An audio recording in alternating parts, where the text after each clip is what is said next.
Matigas pa yan. Alis dyan.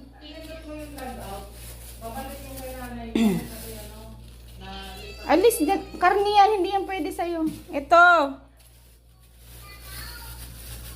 Oh, wait lang. Bakit? Sige, naglalambing. Kasi nangihingi ng isda. Teka lang. Oh.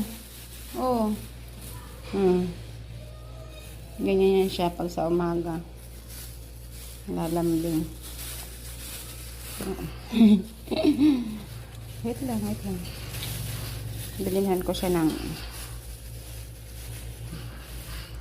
1 kilo. Mura lang naman po. Teka! Babasain ko kasi ano. So, kailangan binibigyan ko po siya at malinis yung isda kasi hindi ko siya pinapakain ng may bituka, may dugo pa.